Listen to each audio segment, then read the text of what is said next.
United Airlines, third quarter 2025 earnings call. Hey up everyone, welcome to Martyn Lucas Investor. I'm Vaz. Do you know what time it is? It's time to start talking just a little bit of eVTOLs, but mainly airlines. Thank you everyone for joining me. It's been a great day. I had a great day. I had great previous event talking about eVTOLs. If you don't know what eVTOLs are, there'll be a video pinned to this video. There will be a little tab, there will be a little card right above me. Have a look. There's a little card. You click on that and I will explain to you what we think is the new EV market, size of the EV market. Think of electric vehicles, think of new Tesla. That is what we think that is. And they are also made in the USA. And also United, funny enough, are invested into one of these. Just saying, you'll be flying one of these probably as early as late end of next year or early 2027. That's why we are here. Thank you everyone for joining me. I will do a quick introduction to United Airlines, what they do, what is going on, what was the results, and what was the reaction. So let's have a look at the chart. We've got United Airlines yearly chart, the post-COVID recovery. We hit the 52-week high at $111 or $112 in February and early in the year. Then we obviously had a tariff war. We had a big crash all the way to $54, and then we are now on the upside again. Slight retraction end of September, but it looks like we are on the upside again. So if we look at the daily chart, if we look at the earnings results, let me just zoom this in for you. They announced the earnings last night. So this was the reaction. We had a big spike and then a sell-off. This morning on the market open, we had a spike and a sell-off again. So let's see what the reaction is going to be tomorrow. What is United Airlines? What do United Airlines do? Well, I've got a quick breakdown here for you before we get on with the earnings call. United Airlines is a major US airline headquartered in Chicago, Illinois. It is a part of a larger publicly traded holding company, United Airlines Holding Incorporated. United is one of the largest airlines in the world, offering both domestic and international flights. It is a founding member of Star Alliance, a global airline alliance that helps extend its route network through code sharing. What services they provide and how they make money? Well, we have the baseline is passenger air transport. The core, selling tickets to people to fly on United's planes. These flights include domestic US routes, transcontinental, coast to coast, and international routes.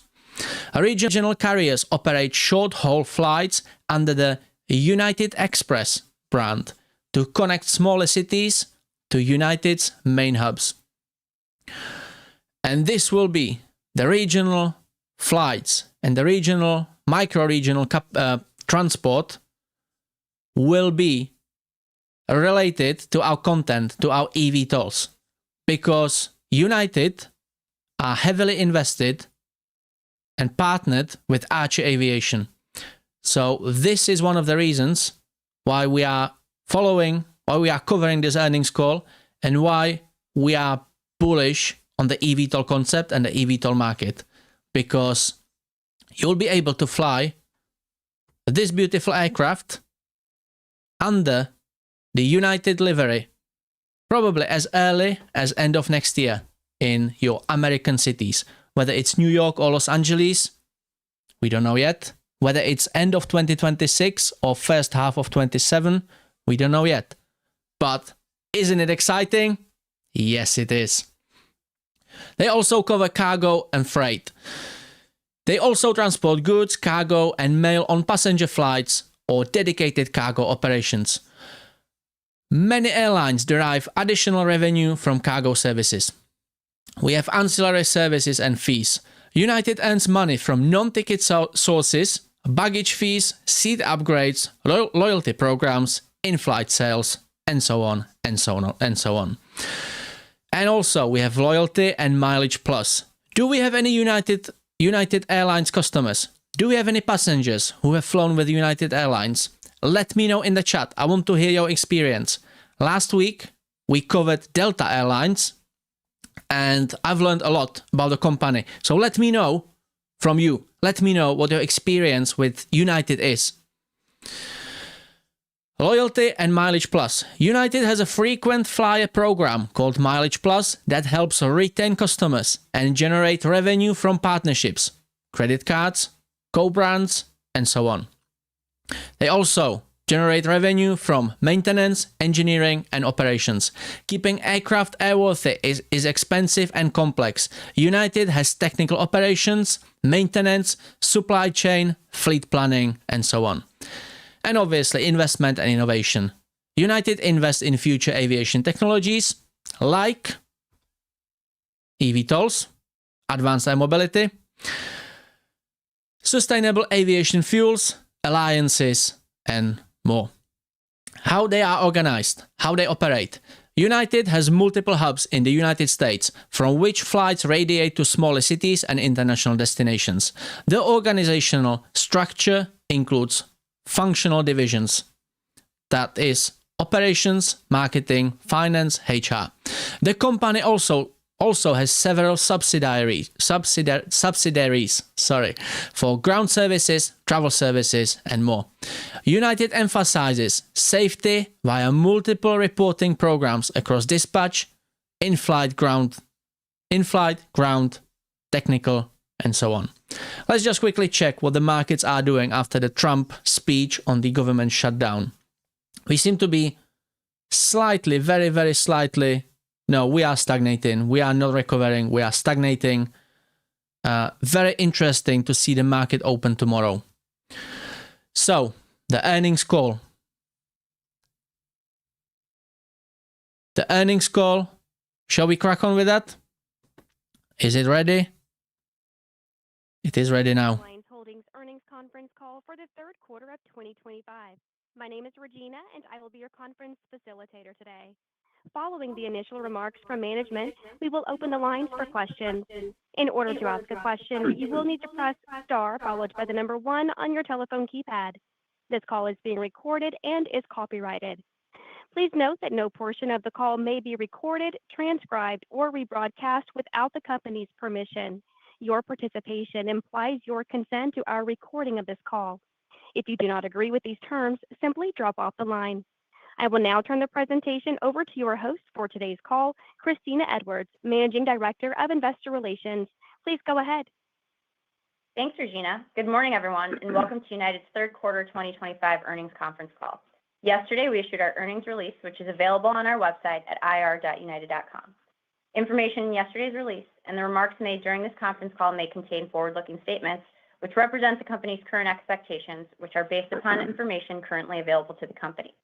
A number of factors could cause actual results to differ materially from our current expectations. Please refer to our earnings release, Form 10-K and 10-Q, and other reports filed with the SEC by United Airlines Holdings and United Airlines for a more thorough description of these factors. Unless otherwise noted, we will be discussing our financial metrics on a non-GAAP basis on this call, and historical operational metrics will exclude pandemic years of 2020 to 2022. Please refer to the related definitions and reconciliations of these non-GAAP measures to the most directly comparable GAAP measures at the end of our earnings release. Joining us on the call today to discuss our results and outlook are Chief Executive Officer Scott Kirby, President Brett Hart, Executive Vice President and Chief Commercial Officer Andrew Nocella, and Executive Vice President and Chief Financial Officer Mike Leskinen. We also have other members of the executive team on the line available for the Q&A. And now I'll flip the call over to Scott. Thanks, Christina, and good morning, everyone. For the last few years, we've talked about an industry that is transforming and a United Airlines that is competitively positioned to win. For United, that's meant winning brand loyal customers. The third quarter is another data point that is consistent with the structural, permanent, and irreversible change that is occurring in this industry. We delivered strong third quarter results despite macro volatility in the first 9 months of the year, and we now expect to grow earnings for the full year. The first 3 quarters of the year were an economic downturn for airlines, at least, and our ability to grow earnings in the face of the macro issues is proof that the brand loyal United Next strategy is resilient in tough times and a clear proof point on our path to solid double-digit margins. What we've really proven is air travel is not a commodity. On our calls in the last few years, we spent a lot of time appropriately talking about the industry structure and making predictions about how that would play out in the future.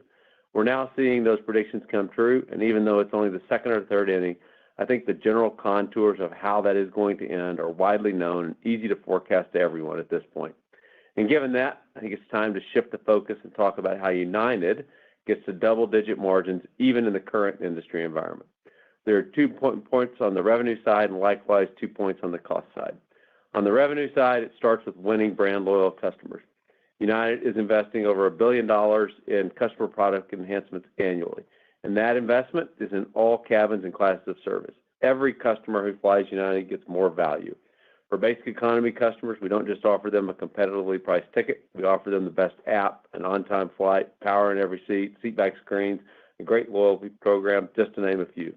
For brand loyal customers, we offer all the benefits I just mentioned, plus expansive clubs, more seats up front, better food, a more extensive route network to exotic destinations around the globe, and a loyalty program that gives bigger rewards and a tremendous amount of utility for their miles. And most importantly, our people are our best asset, and they're delivering for all of our customers each and every day. We're in the people business, and our people have done an amazing job of caring and providing friendly service that makes customers feel good and is the foundation of keeping them brand loyal. From basic economy all the way to Polaris class, every United customer simply gets more value at United than what our competitors offer, and that's why they're brand loyal. It's also why we're winning more brand loyal customers every day, and it's the important competitive advantage that is giving us a generational lead versus most of the industry. We believe that winning brand loyal customers sets up our second revenue advantage, the potential to double the EBITDA from our loyalty program in the years to come. We're still in the pre-game warm-ups for taking the United loyalty program to another level. But in order to invest over $1 billion per year in incremental customer products and services, we had to find a different and better way to manage costs. Historically, airlines looking to reduce costs have focused on cutting customer-friendly amenities like food, because most of our expense is in areas we can't control, like union contracts, airport fees, fuel, etc., or by adding utilization flying late at night on off-peak days or during slower times of the year.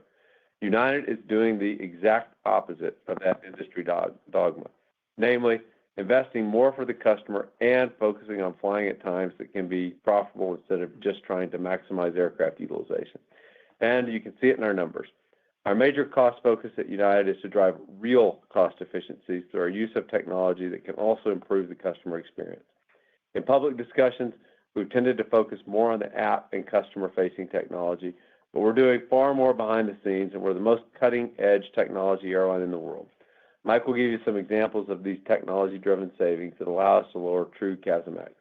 These technology investments are efficient for costs, but they also help us to run a more reliable operation for customers. And secondly, on costs, we have large gauge increases coming as both Boeing and Airbus get back to a better delivery cadence.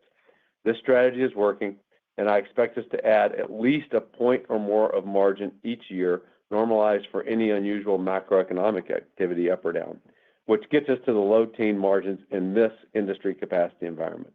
But as I said earlier, the industry restructuring, i.e. each airline focusing its capacity in markets where they can be profitable, is only in the second or third inning. And as that process plays out, I expect that to add several more margin points to United, moving us up into the mid-teens margins. And as we deliver on that, I'd bet that our multiples move up meaningfully as well. I'll now turn it back to the team for a run through the quarter and our outlook. Thank you, Scott, and good morning. This summer was the busiest in United's history. We surpassed 1 billion available seat miles in a single day and flew over 48 million customers in the quarter. Even with these volumes, as well as significant summer weather disruptions and system-wide ATC challenges, our operation was resilient this quarter.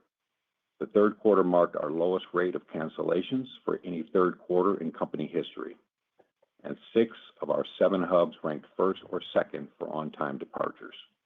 We continue to adapt under pressure and to maintain flexibility during irregular operations, preserving travel plans for more than 290,000 customers by managing delays rather than canceling flights through use of Connecting Safely. This is what drives the most value to our customers and helps build the brand loyalty we speak so much about. And our customer NPS score was up nearly 7% this summer versus summer 2024. This performance is a testament to the dedication of our United team. So thank you to each of you. At United, we remain focused on innovation and providing our teams with the most advanced tools in the industry to help them deliver their best every day. We are modernizing applications for employees that allows us to recover faster and scale support for customers, enabling better experiences even when things don't go as planned. We also continue to invest in our industry-leading digital customer experience with a new dedicated section in our mobile app focused on making tight connections smoother and more predictable for customers through real-time, personalized tools and communication, driving further improvements in our customer experience and NPS scores. As we continue to take aircraft deliveries, we will also be growing our team. In 2026, we expect to hire over 2,000 pilots and over 3,200 new flight attendants. We are all proud of the fact that we continue to be a destination for great talent with over 27,000 applicants in just a few days for the most recent flight attendant posting. Regarding the negotiations with the AFA, we met with the mediator in mid-September, and our negotiation is scheduled for the end of October. We remain focused on getting our flight attendants, the best in the industry-leading contract they deserve. I want to thank Secretary Duffy, Administrator Bedford, and the administration for their support and leadership on the improvements at Newark. We are pleased with the FAA's announcement that flights at Newark will be capped through October 2026 at 72 operations per hour, which better matches the capacity of the airport. The reduction in missions, along with the continued focus on technology upgrades and ATC staffing, further underpins our confidence in Newark's long-term outlook. Newark achieved its best ever on-time departure and star D0 for any third quarter. Clear proof that the investments being made are working. Yesterday, our first Starlink-equipped Boeing 737-800 took off from Newark, following FAA certification last month. This marks a major milestone in our journey to deliver the fastest, most reliable, and free for Mileage Plus members Wi-Fi in the skies. More than half of our regional flight now has Starlink successfully installed. We believe this superior in-flight experience will be truly game-changing as it expands across the remainder of our fleet by 2027. Thank you to the entire United team for your continued hard work and commitment to excellence this quarter. I will now hand it over to Andrew to provide an update on the revenue environment. Thanks, Brett. United's top-line revenues increased 2.6% to $15.2 billion in the quarter on a 7.2% increase in capacity. Consolidated TRASM for the quarter was down 4.3%. Domestic PRASM was down 3.3% in Q3 on 6.6% more capacity. Premium cabins outperformed the main cabin once again. After a long stream of positive RASM quarters, United's international flights in Q3 had PRASMs down 7.1%. Global long-haul demand continues to spread both earlier and later in the year out of Q3, making those periods stronger, a trade we take any day. Premium revenues were up 6% year over year, and PRASM for premium cabins outperformed the main cabin by 5 points. United had the company's all-time highest business revenue ticketing during the week ending October 5th. Of the top 5 best weeks in our history, 3 of the remaining 4 occurred in September 2025. Leisure demand is also healthy as we head into Q4. Not unlike 2024, capacity and demand are simply better balanced in the last quarter of this year, particularly for global long-haul flying. We saw bookings inflect positive in early July, and industry revenues are expected to be positive year over year for all remaining months of 2025. We expect our consolidated RASM to meaningfully improve in Q4 year over year. International RASMs in Q4 will outperform domestic based on the current outlook. We also expect that Q4 will have United's best revenue quarter ever, but also have the highest absolute RASM of any quarter of 2025. As you can see by the stressed financials at many airlines, it is clear much of their domestic flying once again lost money in 2025, but also in the peak summer quarter. It is already beginning, but we believe more unprofitable industry flying will continue to be scaled back, although the timing remains uncertain. While the supply-demand imbalance did impact United's profits in the third quarter, we can report all 7 of our hubs were profitable in the quarter. We at United remain focused on refinements we can make to the network and commercial strategies to build a stronger margin, particularly in the third quarter of each year. 2 years ago, we focused on adjustments to our Q1 network deployment that led to nearly a 4-point improvement in pre-tax margins. And in 2026, we're going to take a similar approach to Q3. For most of recent pre-pandemic history, Q3 RASMs were consistent with Q2 and Q4, with a modest peaking of capacity in Q3, where marginal RASM was greater than marginal CASM. However, in 2024, we saw a gap emerge, where Q3 RASMs at United trailed Q2 and Q4. In 2025, we expect this gap to once again exist and to have widened. This Q3 issue appears to be an industry issue not specific to United. As much as we love the relative Q4 performance in recent years, the idea that Q3 trails by the magnitude we've seen in 2024 and in 2025 represents an opportunity for margin expansion. In 2026, we'll adjust how peaked our summer capacity plan is by ending the summer schedule a week early, operating 15% fewer red-eye flights, and cutting more capacity from the July 4th holiday, to name a few, in pursuit of higher margins. I also expect that our Atlantic capacity year-over-year, excluding Tel Aviv, will be flat to negative in Q3 2026. United's business model now has a more balanced demand levels across more of the year, as our increasingly optimal mix between leisure demand, premium leisure demand, and business demand is yet another emerging advantage we have over commodity-based airlines. United's ability to further deseasonalize capacity, we think, creates yet another opportunity for cost convergence versus commodity airlines that only see profit opportunities on peak leisure travel demand days or months. I think it's interesting to note profitability is now inversely correlated with aircraft utilization in the U.S. The highest utilization airlines have the lowest margins. MileagePlus had another strong quarter with total loyalty revenues up over 9%. Co-brand remuneration was up 15% year-over-year and should end the year up over 12%. We are seeing increased retention of cardholders along with higher spend as United's brand grows. Today, I'd also like to share my view of where United has come from in the past decade, why our actual 2025 results thus far have proven so durable, and what we expect to drive continued gains among brand loyal customers and double-digit margins down the line.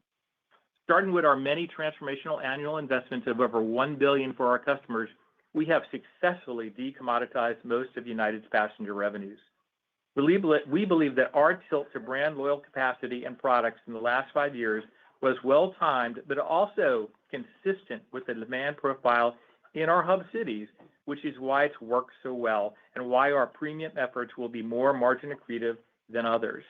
However, it's important to understand we're always investing to create value for all passengers in all cabins. Even our most premium yield passengers often fly in the main cabin, and our efforts to convert passengers to brand loyal clearly starts in the main cabin. Basic economy has altered the competitive landscape in the U.S. and provided United a profitable entry fare to attract many customers over a full life cycle.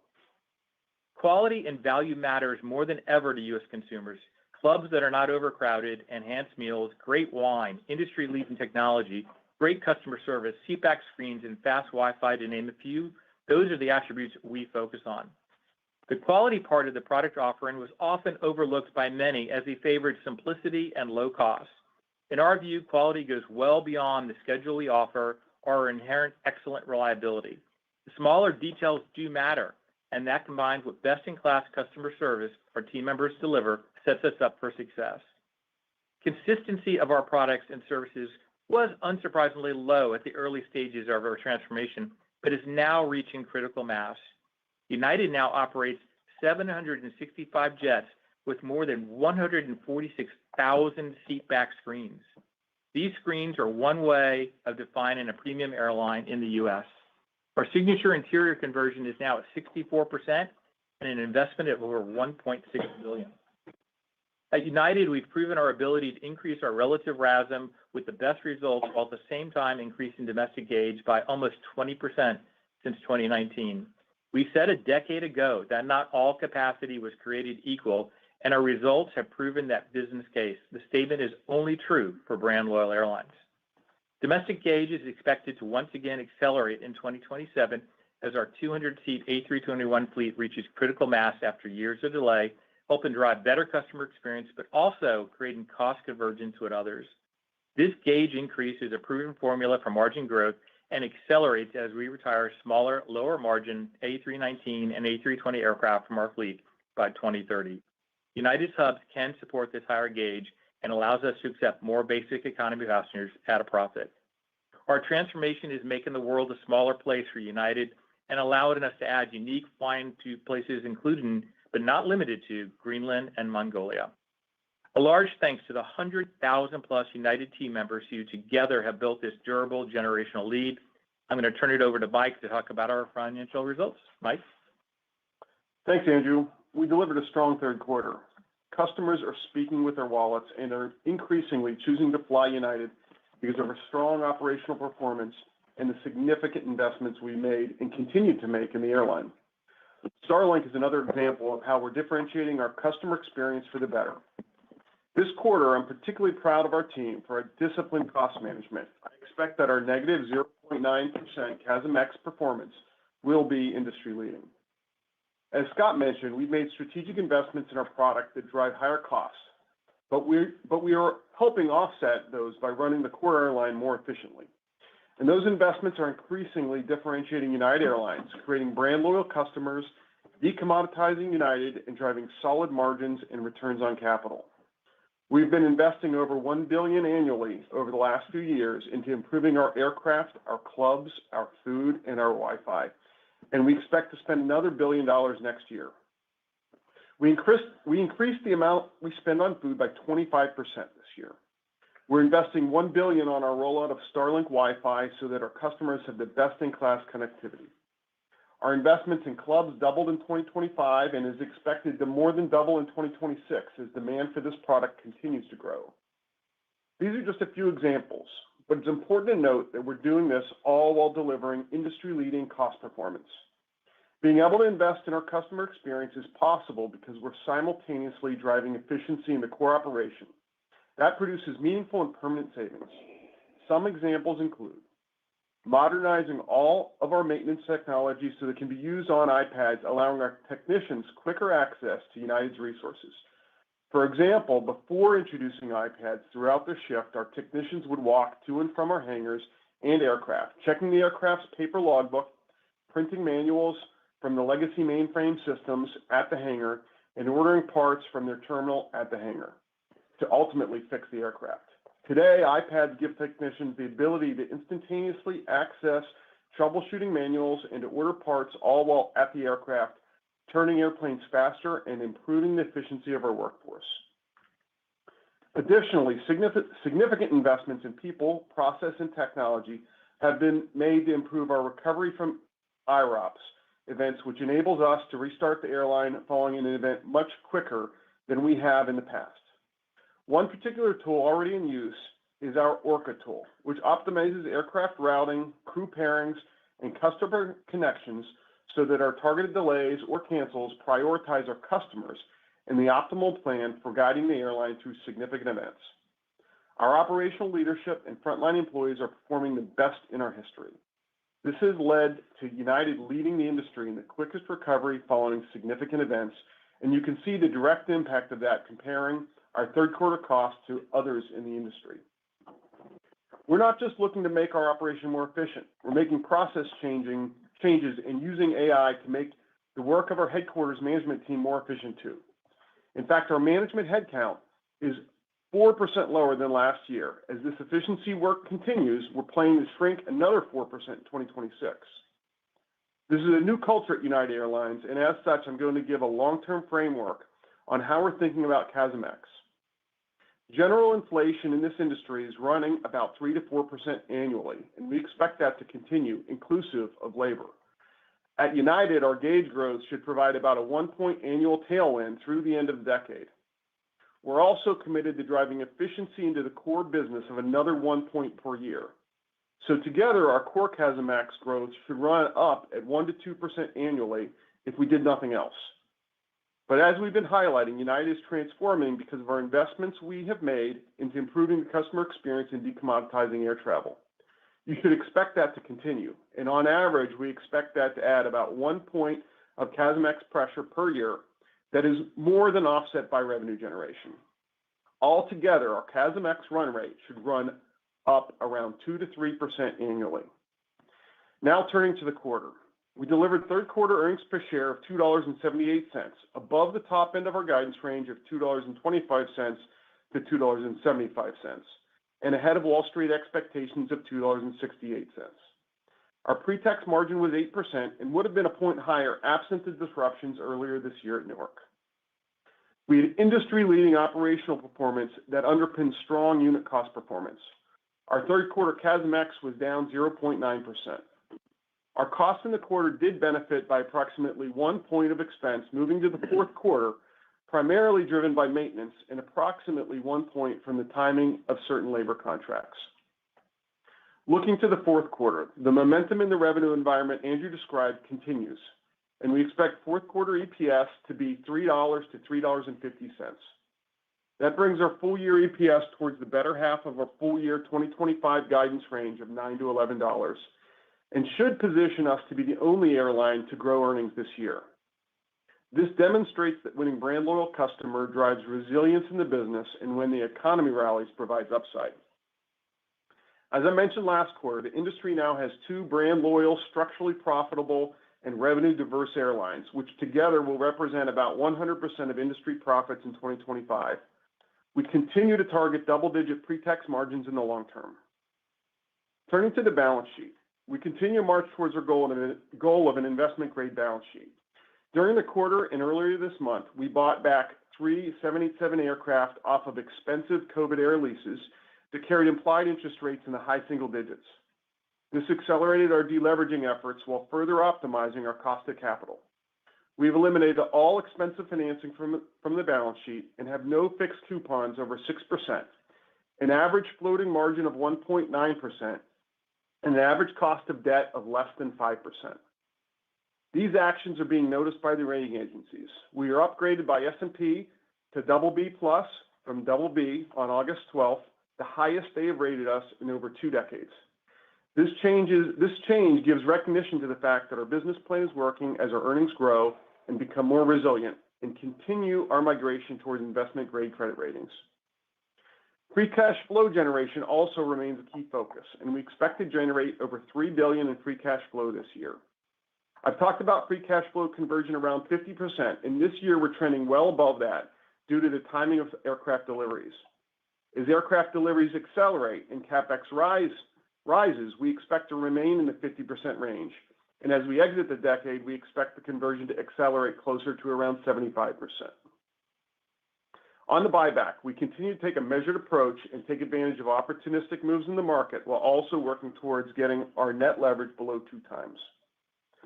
To wrap it up, I want to thank the team for the continued execution. Our ability to manage through what has been an earnings recession for the airline industry has been remarkable.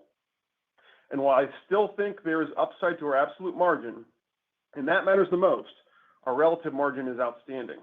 My confidence in the financial future continues to grow as we exit the year. United Airlines and the industry continue to transform into a customer-centric, brand-loyal business. United Airlines will continue to provide more value to our customers, to our employees, and to our shareholders. Now back to Christina to start Q&A. Thanks, Mike. We will now take questions from the analyst community. We want to get to as many of you. Don't go anywhere. This is the most important part. These are not boring numbers. These are the actual questions and answers and good guidance, usually good guidance by the company as well. The question and answer session will be conducted electronically. If you would like to ask a question, please press star, then 1 on your telephone keypad. Please hold for a moment while we assemble our queue. Smart and clever The first investors question usually comes from stay the for line the of Catherine Q&A O'Brien with section. Goldman Just Sachs. saying, Please go just ahead. saying. Good morning, everyone. Thanks for the time. Maybe first, a follow-up to Scott's margin commentary to kick off the call. We've seen domestic main cabin seats come out of the market this year, although there has been backfill. You noted that system margins would go up a couple of points if the industry rationalized more. But what's your view on what would happen to main cabin margins if there was a step function change in main cabin supply?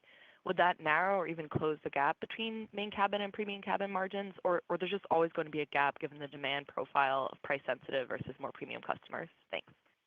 So thanks, Catherine. That's an interesting and I think insightful question. But to answer it, I'm going to give you some of the I think you got to take a step back and give some of the history and evolution of the industry.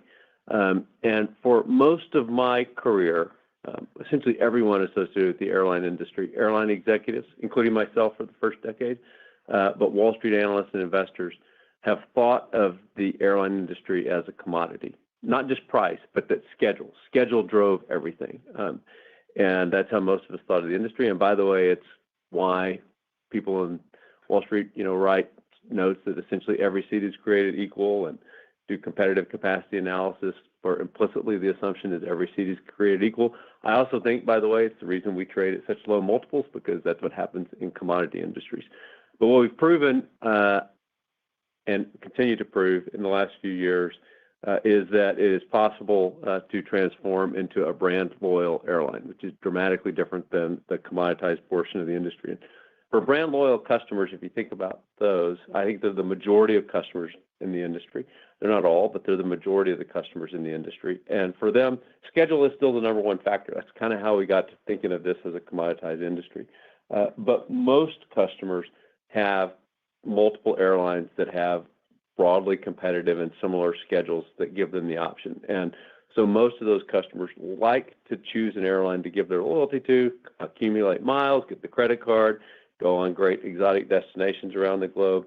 And winning those customers is the winning formula. You have to win them. You have to give them great value. But winning those customers is the winning formula. And for those customers, it starts with the schedule, but that's just the starting point. And from there, it's the product, it's the technology, it's the service, it's how our people treat all of them that allow us to win those customers. And we look at the data from the last 5 years, like in each of our hubs, we've won significant market share of customers that live in those cities. And it's those brand loyal customers that we have won. And that's something that we've been working on for, almost a decade now. Billions of dollars of investments to get there, a focused strategy that has been consistent over time. That's why I say that is structural. That is a structural change, but because it's structural, it's permanent and irreversible. What that means on the commodity portion of the business, we do have some of our seats that are being supplied to the commodity portion of the business. It's less as a percentage, it's less than others, but everyone does. I think that portion of the business currently loses money for everyone. For the ultra low cost carriers, they're 100% commoditized, and you can see how much it loses, but it really loses money across the board. Brand loyal is higher margin, but commodity loses money. That supply is adjusting in the commodity portion of the business. I think it is going to continue. It's just started.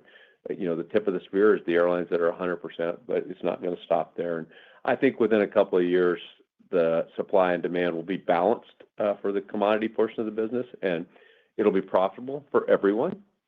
I think it'll be low margin, as all commodity businesses are, but it will be profitable.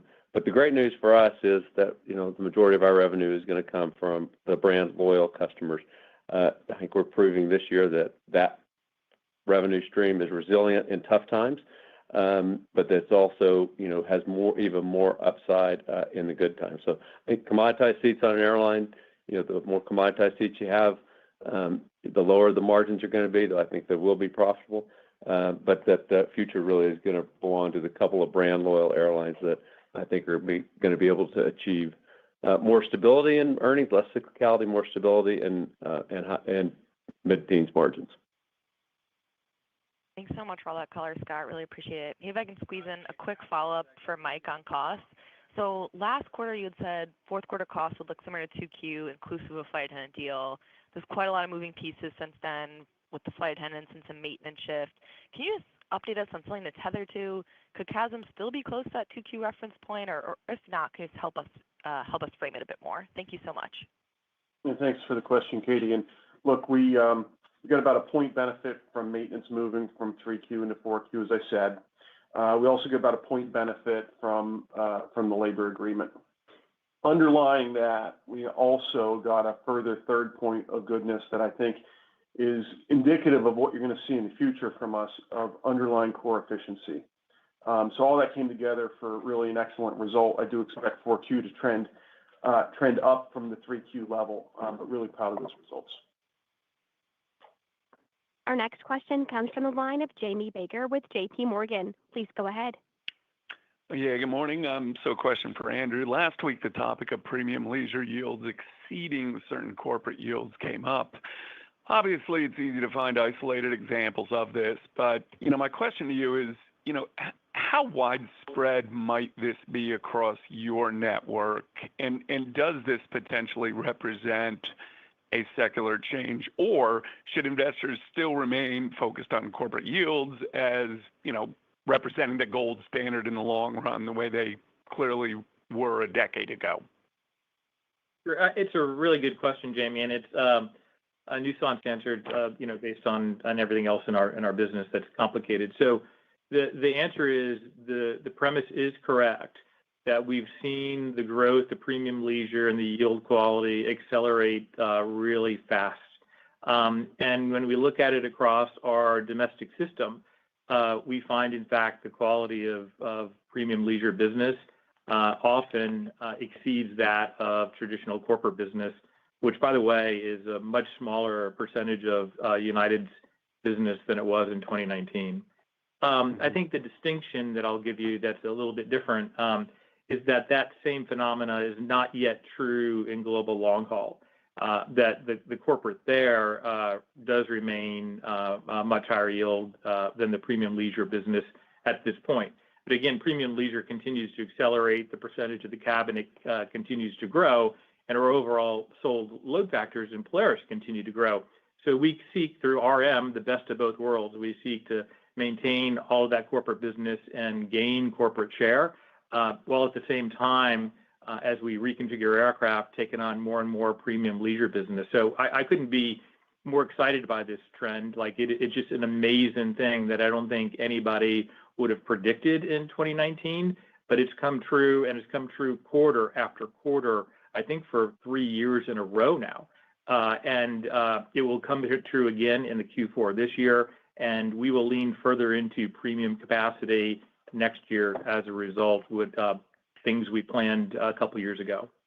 And somewhat related to that, Andrew, the relationship between revenue and nominal GDP got a lot of airplay during the recovery, from COVID. It's not really a talking point anymore, but, the bull case at one time was that enough structural change had taken place that we would see the industry exceed, the pre-COVID long-term relationship. And certainly based on the A4A data, that hasn't happened yet. Maybe you crunch the numbers differently, but is this topic merely a blast from the past or something that we should continue thinking about? Do you think about it? Put it that way. Thanks. I don't think about it that way anymore, and I don't think about it that way in a large part, what Scott gave his narrative on how we're different, how a few airlines like us are different, and our revenue streams are simply different and durable relative to the commodity-based airlines. So when you look at that GDP relationship, you're looking at one big total of revenues, and it doesn't distinguish the high-quality airlines and the high-quality seats from the low-quality seats. And that's the thing that I think has been lost in the formula that we all used to rely upon. So, no, we do not rely upon that formula as we used to. Our next question comes from the line of Andrew Dodora with Bank of America. Please go ahead. Hey, good morning, everyone. Thanks for taking the questions. This first question for Andrew. I guess I noticed the air traffic liability fell only 3% sequentially. If I look back historically, it's been closer to down 10 2Q to 3Q. So I think this clearly supports some of the bullish commentary that you've had on the call. I guess my question, how should we read into this decline in the ATL? Does this speak to just the strong pricing that you're seeing, or does it say something just in terms of how you are booked today for the rest of the year in terms of volumes than maybe you typically are at this point in time? Those facts are correct in terms of the ATL. It's the momentum in the business. It is clearly a lot of good bookings that we've taken over the last few months reflecting our outlook for Q4, which, we're really proud of the outlook for Q4 and how it is inflected nicely from Q3. We're also booked a little bit ahead as we go into Q4 that reflects that. But overall, we've seen a really good environment. I said in my prepared remarks what we saw from business traffic at United, our bookings over the last few weeks, which have been really amazing. So looking forward to positive, news for Q4 and a great 2026. Got it. And then, maybe just as a follow-up, I kind of wanted to ask you on the Latin America results in the quarter.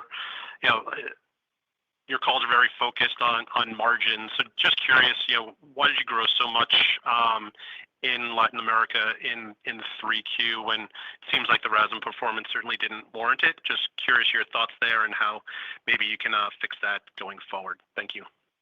Yeah, I think that's a very fair question. Look, results for Latin, we're disappointed. As we look towards Q4, I think Latin will have our largest sequential improvement, but that's not an easy. It is an easy comp, I guess, at the end of the day. So look, I expect elevated year-over-year capacity in the region to exist for approximately another 2 quarters by United and the industry. While competitive capacity tailwinds are favorable across most of our network in the coming quarters, that isn't true in Latin America, and that's very focused on Mexico and Central America. As we see in our domestic flying, we believe most of the new competitive flying in the region to the United States is unprofitable and transitory. We have a good position in Houston, and we intend to hold our ground. Non-core, non-Houston flying by United that underperformed will be removed. And I'll also say Deep South flying is setting up for a nice peak season driving improvements. But, core United capacity to and from Houston to Mexico and Central America will continue as planned, and we remain very focused on the long term when it comes to our Houston hub and our Latin American franchise. Our next question comes from the line of Sheila Kahyaoglu with Jefferies. Please go ahead. Good morning, guys, and thank you. Maybe 2 questions. The first one short term. Can we talk about the sequential unit revenue trajectory for Q4, just the moving pieces of domestic versus international? It's just somewhat interesting that international is going to outperform given where schedules are shaping up. Can you just give us a little bit of data on the booking curve and how the holidays are looking? All right. Look, it's Andrew. Q4 is setting up nicely, as I've indicated, and I think as you all can figure out, if you look at our guidance, we're seeing really significant sequential gains in our RASMs. What I'll start off with is, Newark clearly had a substantial negative impact on Q3 of a little more than a point. And while we're always yield focused as a premium branded loyal airline, we did temporarily use lower prices across all products to regain share following that event, and that continued for most of Q3. Newark share did rebound, first with lower yield in local leisure passengers, and then with higher yield leisure and corporate business following the improvement throughout the quarter. And while the impact of bookings has largely dissipated, we did build a small deficit of Q3 bookings traveling into Q4, which is in our guide, by the way. The remainder, of our Q3 gap relates to the timing of events in 2024, including the Paris Olympics and CrowdStrike. And I think that's pretty simple math that others in the industry have explained. So I'm really excited about, the inflection. I think all 3 international entities are going to see really good sequential improvement. By the way, I think Atlantic, even with elevated capacity, will absolutely be positive in Q4 year-over-year. And probably the same is true for our Pacific entity. And so we did see this one-time, gap in Q3 based on how we shaped capacity. And as I said earlier in my prepared remarks, we're going to alter our schedule for 2026 to account for that. And then in the end, across the entire globe, Hawaii is definitely been a strong spot for us. But I'd say the rest of the globe is all performing at the same rate, which is a rate we're pretty happy with when we look again at the sequential improvement. And maybe a longer-term question, Scott, maybe for you, if you'd like. You mentioned the 100 basis points of margin improvement per year. How do you think about that as CASM-ex rises 2 to 3% per year? It implies margin expansion is assuming RASM up low to mid-single digits per year. So how do you think about the drivers of that and obviously a significant divergence from history? Yeah, it does. The math means that RASM has to outperform CASM. I do expect that to happen. I mean, you look at next year, it's easy comps, to start with.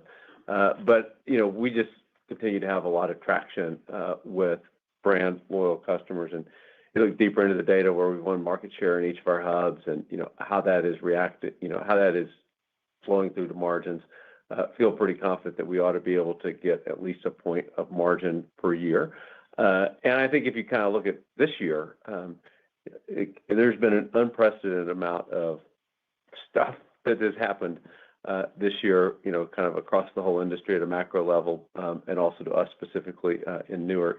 And the fact that we're going to grow earnings this year, I think, is quite remarkable. I use the word resilient, but it's also a demonstration that our strategy, if you strip all that out, we grew by more than a margin. We would have grown by more than a full point of margin this year. And so we feel really confident. You dig into the data on, brand loyal customers and what's happening in each of our hubs, that's going to be a tailwind. And I also briefly mentioned it in my opening remarks, but we have some really big ideas on the loyalty program, which we're not going to tell you today for anyone else asking. But I think we're going to double the EBITDA, by the end of the decade in that program, which is going to have more. I think we're just beginning to realize the full potential of the loyalty program, and there's a lot of runway there. Sheila, I can't help but pile on. When I talked about the CASM-ex buildup, I talked about 1 to 2% of CASM-ex related to inflation after we manage, have the opportunity to drive engage. And then we're adding a point as we create more segmentation, more premium product. We're adding that point very consciously because it's driving consumer preference. It's driving consumers to upgrade their cabin. It's driving consumers to buy what is a premium product. And so that's profit accretive. If it wasn't profit accretive, we wouldn't spend it. And then I'll just pile on since we're all talking. For next year, our premium capacity will be up 2 to 3 points more than our total capacity. I'm not going to give you guidance for next year, but we've pre-programmed this long ago to take advantage of these premium trends. And we know that we need to change our commercial strategies, our configurations, and our products in order to achieve those RASM gains. And the good news is we pre-planned it, and it's going to happen. Our next question will come from the line of Duane Pfennigwerth with Evercore ISI. Please go ahead. Hey, thanks. Appreciate it. You've covered a lot of good stuff already, but I wondered if we could bridge from the tone of mid-September conferences to today. Not really about the third quarter, but forward bookings. I assume you have a good head start on 4Q bookings and advanced yields year over year. Can you comment on how much of a head start you've built, specifically maybe on advanced book yields? And is your relative optimism about transatlantic, is that a volume comment or is that a yield comment? Look, definitely over the next 2 months, we've booked ourselves ahead versus last year. So we go into the quarter booked a couple points ahead, which was intentional on our part. We did use a little bit of yield to make that happen again, but that was intentional based on what we did last year and how we managed the capacity. And so we're happy with that. On the Atlantic, there's a Tel Aviv story, which is different than the rest. But Atlantic, again, we've learned a lot about Q3 seasonality and where capacity should be placed. And we are going to be a lot more prudent with July and August in particular next year and push capacity out into the other quarters. And so as we look at Atlantic, and you can see the numbers, we're growing pretty swiftly in Q4, sorry. And I've told you already that we expect we will be positive RASM across the Atlantic. So we've properly placed our capacity. We're aware of the demand trends. and we're very happy with what it looks like. And the last thing I'll add is, in particular for us, the propensity or the share of revenue in premium cabins is the lowest in Q3 and the highest in Q4, which favors United Airlines, given our business-centric airline and how we do well. And so we're heading into amazingly, which is a point of strength, the Q4 across the Atlantic, which again, I don't think if we went back to 2017, 18, or 19, I would be able to say that. And I'm really excited about that. I think that opens up all kinds of possibilities for the airline on how we manage our capacity. And it's off to a great start. We're early in the quarter, but it's off to a great start. Thank you, Andrew. And just quickly on costs, Mike, can you talk more specifically about the maintenance expense that shifted here? The muscle memory is such that there always seems to be something that's going to come back, and then it never does. So I think you've been, good and conservative there. Is there an accrual for flight attendants specifically baked into the 4Q guide? And should we think about 2026 as one of your framework 2 to 3 years? Thank you. Yeah, thanks, Duane. I think there are 3 questions in there. Let me try to address them in order. 2020, the quarter, the 1% movement was primarily engines. This happens with some frequency where an engine event that we had been expecting pushes from 3Q to 4Q or 2Q to 3Q. That happens.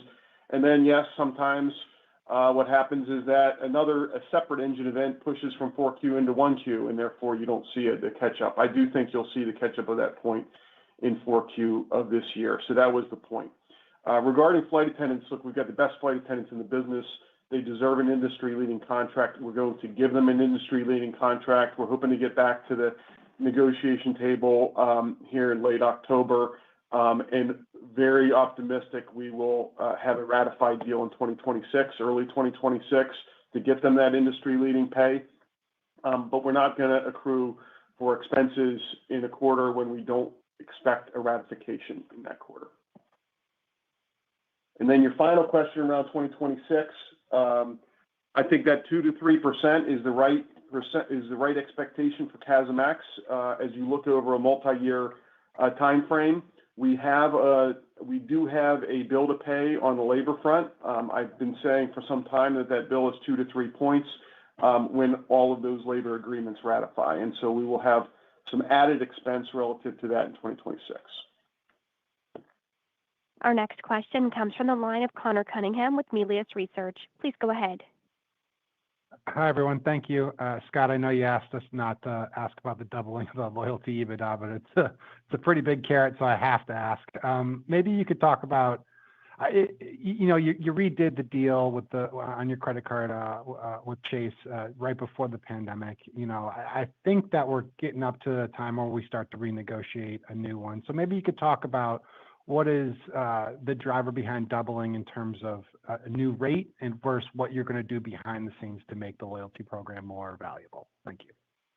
So look, I'll start. Look, we couldn't be more excited about the opportunity. There's a lot going on in the space, and I'm not going to divulge the details of our Chase contract in terms of its term.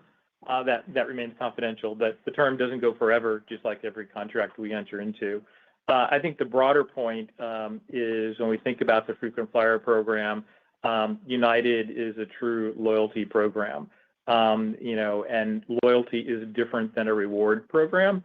And it's important that we manage our program in that vein. And there are a bunch of things we can do to take advantage of our unique status. And we think there's only in the United States 2 to 4 loyalty programs. Everything else we talk about is a reward program.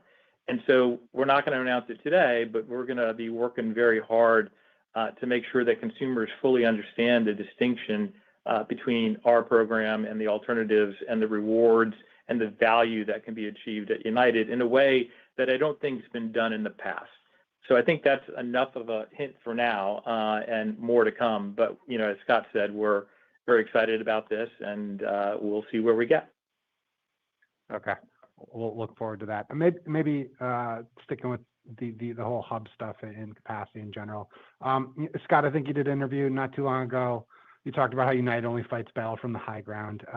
When you first came there, when you guys first came there to take over United and reshape it, you talked a fair bit about the mid-con hub strategy. I was hoping you could just mark where we are in terms of that rebuild. It just seems like there's, the industry's in flux right now. There's an opportunity to kind of start to potentially think about focus cities and whatnot. Can you just talk about the opportunity beyond the 7 hubs in general? Thank you. Sure. Well, I'll start off with, and I'm sure Scott can add some of his wisdom to the conversation. But we haven't completed the United Next assignment that we set out to do. We should complete that either probably in late 2026 or maybe early 2027. And that goal is to reach a certain level of connectivity, critical mass, and gauge that allows us to achieve much higher domestic margins than we have traditionally achieved in our domestic hubs. As I've said many times, and I'll say again today, international margins lead the way at United. And while I expect that to be true over the long run, I do expect the gap to be able to shrink dramatically based on what we plan for the hubs. And in particular, this gauge calculation, we still remain undergauged. That gauge is going to change our cost convergence calculation even further, allow us to capture more share at the high end and more share at the low end, all profitably. But we still have, roughly 1 to 2 more years to go. We'll figure out the exact endpoint. But after that endpoint, we will take a broader look beyond our hubs at what makes sense. But we're very careful to make sure that whatever flying we add is margin accretive, and that'll be a test beyond our hubs. But for right now, still very focused on our hubs. Our next question comes from the line of Scott Group with Wolfe Research. Please go ahead. Hey, thanks. Good morning. I've got 2 quick ones. I'll just lump them into one. The loyalty EBITDA doubling, just a rough starting point, what percentage of the EBITDA is it today? I just want to get a sense of the base. And then, Mike, just your point about 2 to 3 point bill from labor, is that all 2 to 3 points incremental that comes next year? Have you realized some of that from some of the other labor deals? I just want to, is flight attendant an incremental 2 to 3 points? I guess that's what I'm trying to figure out. Let me take the expense question, Scott. This is not the time where we would give 2026 guidance, and nor do we give CASM and TRASM guidance anymore. But what I will tell you is, with the underlying inflation, with the labor headwinds we expect, we feel very confident about margin expansion and growth in earnings in 2026. For more detail on that, you're going to have to wait for the Q4 call. I'll give loyalty to Andrew. Thank you, Mike. We can answer. Andrew just answered a very similar question right before this, Scott, and you'll have to wait and see for an investor day when we provide a clear breakdown of the contribution of this business. But it's obviously a very meaningful portion of our earnings.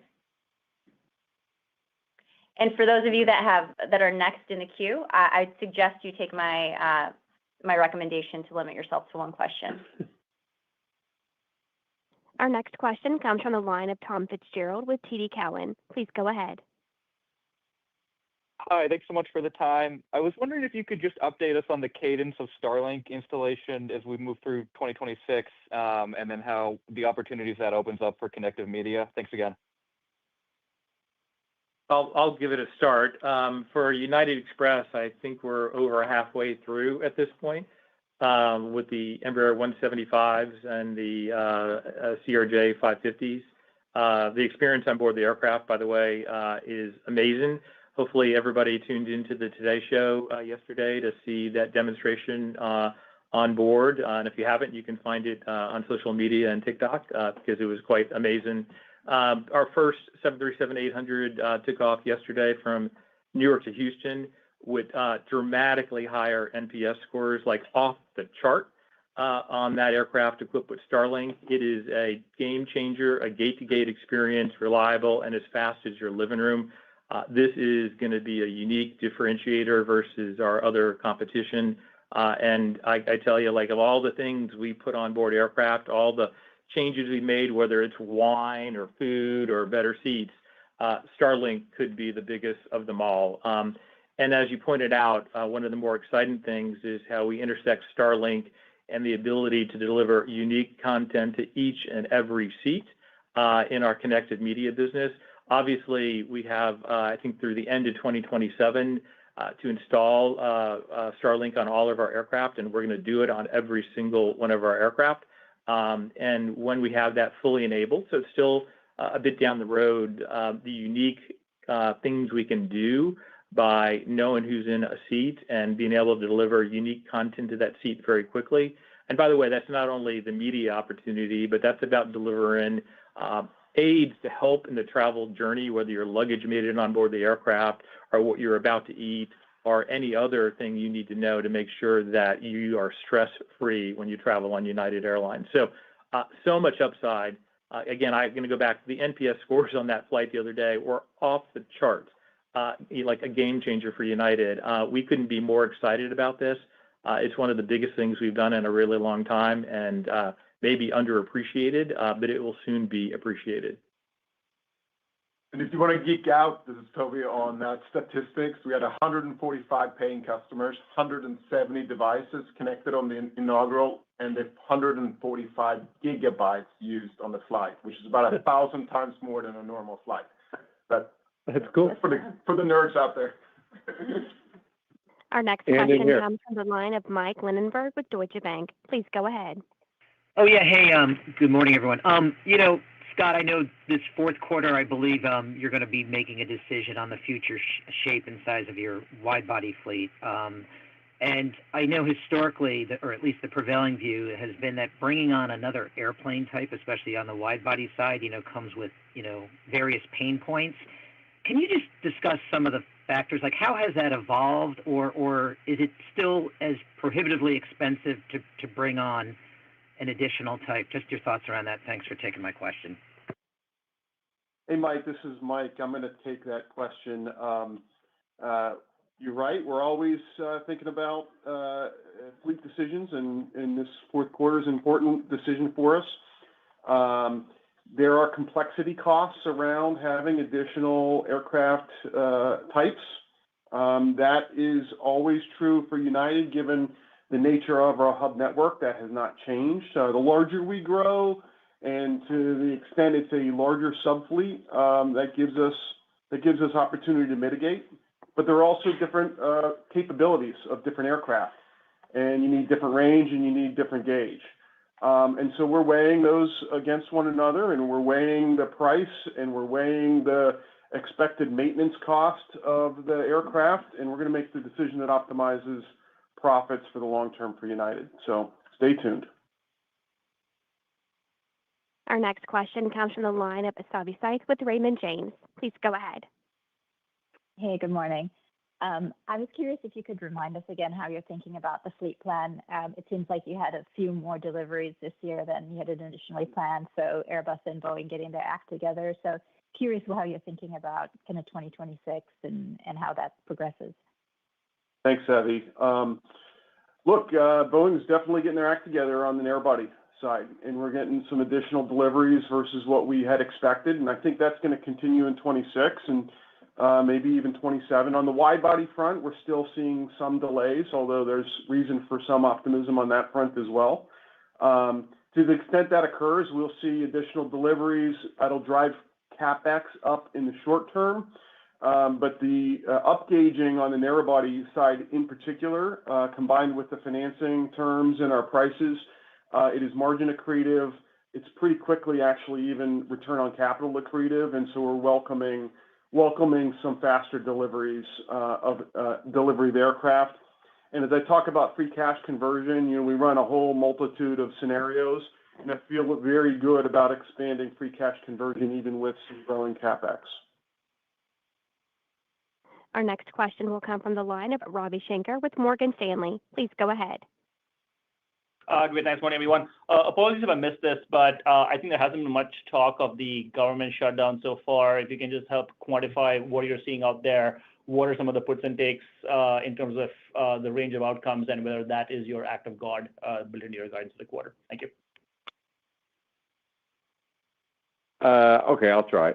First, the controllers, despite a lot of the press, the controllers are professionals. the vast majority of the controller workforce is showing up to business. We also have more communication and coordination at all levels with the FAA than I ever have seen in my entire career. And the sum of those two means that the system is actually running well. We have our lowest cancellation rate in a decade for October, second best on-time performance. From a bookings perspective, the first couple of weeks, there hasn't really been a measurable impact in the first couple of weeks of October. Though I think the longer this drags on, obviously the risk will grow on both of those points. So I hope our politicians will figure out how to get in a room, compromise, and get something done. Robbie, to your question of an act of God, I think we calibrated the range of earnings per share for Q4 with government shutdown in mind.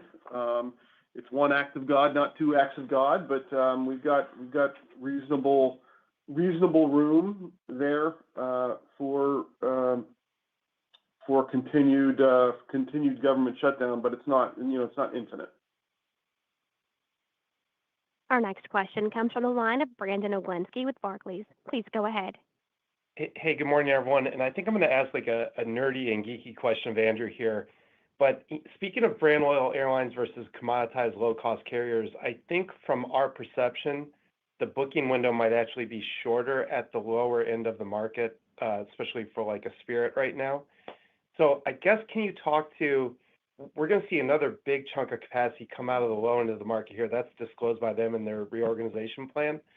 How's that going to impact dynamics competitively, especially as we go through the fourth quarter here? I don't mean to make this a near-term question, but I guess any insights you can provide would be helpful. Sure, I'll give it a try.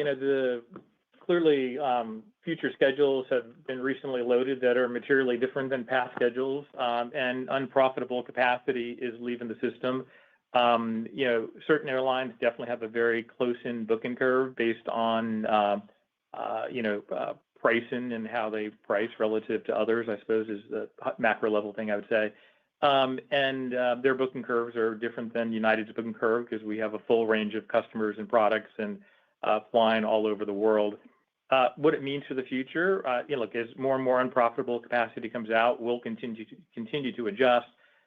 But I'll tell you, basic economy is an entry point. There's always going to be ultra low cost carriers in the marketplace. They may have different names over time, and we will always be competitive with them.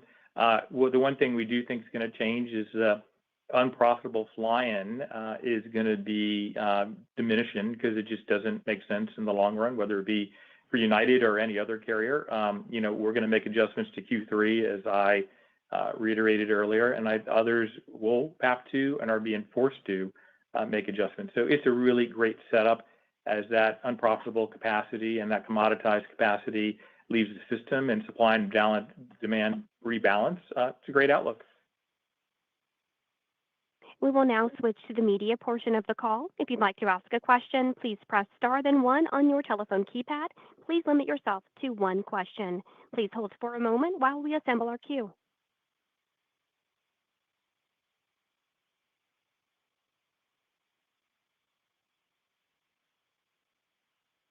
Our first question will come from the line of Niraj Chokshi with the New York Times. Please go ahead. Hey, thank you. I was just curious. You guys have talked about how premium demand will be resilient in a downturn. Can you just kind of talk through a little bit more about how that is, why you believe that? Sure. Actually, I call it brand loyal demand instead of premium demand to start with, because many of our brand loyal customers are flying in economy. They sometimes fly up front as well, but they often are flying in economy, and that demand has been resilient. I think is resilient. There are people that in many cases do have the incomes to continue traveling. Travel is high on the list of what people want to do, and most of those people do. Many of them are business travelers that are flying for business, and because you have higher share there, that's what really makes that resilient. If demand kind of bleeds off on the lower end when there's economic stress, there's more seats available on United Airlines for those brand loyal customers. And so it makes it resilient. You can see that, in our results this year, I think. Our next question comes from the line of Rajesh Singh with Reuters. Please go ahead. Hi, thanks for taking my question. Scott, I have a question on Russian overflights. United said this week that restrictions on flying over Russia means you are effectively barred from flying directly to China from Chicago, Washington, or New York. And United has called for expanding a proposed ban on Russian overflights to include Hong Kong. Should this ban be included to other countries to bar their airlines from using Russian airspace for flights to the U.S.? And the second part of my question is that how much of a competitive disadvantage is it for U.S. airlines compared with other non-U.S. carriers that are currently using Russian airspace? Well, I'm going to focus on China, and I absolutely think this is just a matter of basic fairness. The Russian government does not allow U.S. airlines to fly over Russia, and we are competing with Chinese airlines that are allowed to. By the way, a country that is supporting Russia in the Ukrainian war. And, perfect example is we used to fly from New York to Hong Kong, and we cannot do it now. And we're competing with a Chinese airline that is allowed to fly from New York to Hong Kong, and that just isn't right. That isn't fair. And all we want is a level playing field, and I absolutely think we should get it. And I really appreciate that this administration is looking at the issue and focusing on the issue, and they started with Beijing and Shanghai, and I hope they will continue the logical efforts and include, the other large Chinese city, Hong Kong, in those efforts. Our next question comes from the line of Leslie Josephs with CNBC. Please go ahead. Hi, good morning. Thanks for taking my question.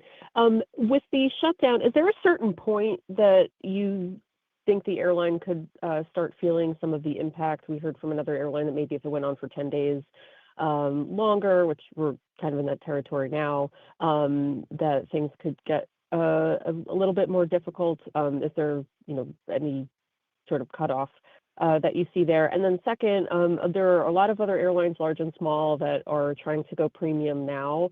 How successful do you think that can be, and how long do you think it takes to, to go upscale in certain products? So on the first question, the answer is we don't know. This is a little unprecedented, or at least it doesn't happen often, so you don't really know. So I think that, at least for the first couple of weeks, people thought it was going to get resolved, so they just kind of continued business as usual. But as time goes on, as people read headlines that say it's not going to get resolved soon, people start to lose confidence in the government and the government's ability to resolve this. And that's when it starts to impact books. So I don't know when that happens. It's not some magic step function. But every day that goes by, the risk to the U.S. economy grows. So I hope we will avoid an unforced error here. And the second question on other airlines, look, we've been doing the investment in the customer for a decade. It is billions of dollars of CapEx and OpEx.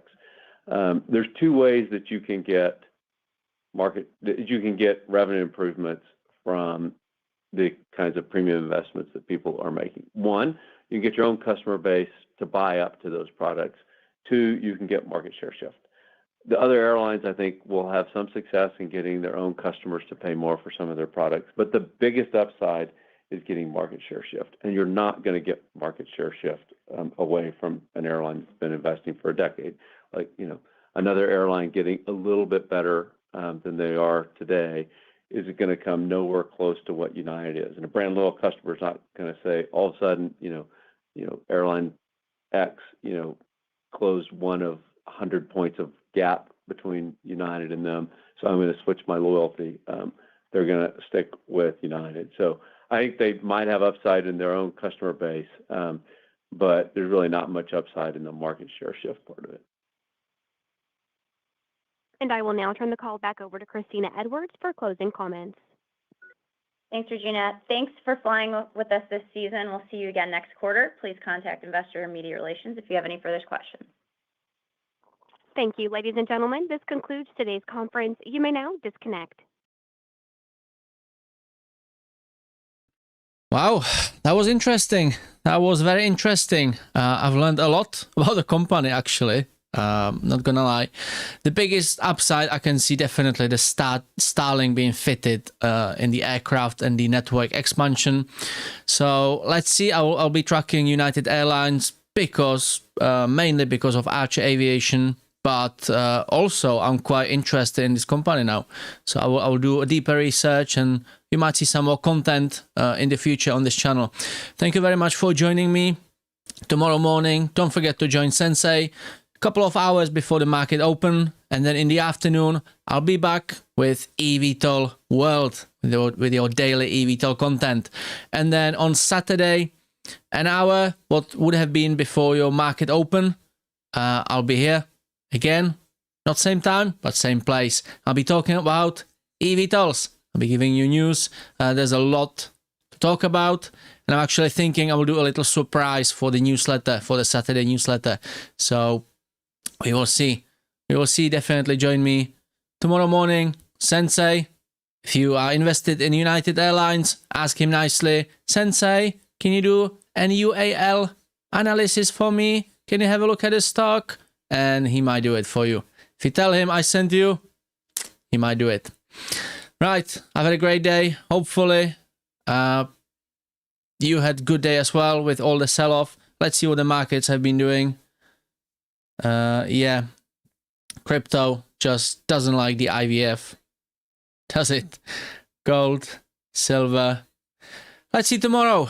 Let's see tomorrow. Do we have a green day? Do we have a red day? Only one way to find out.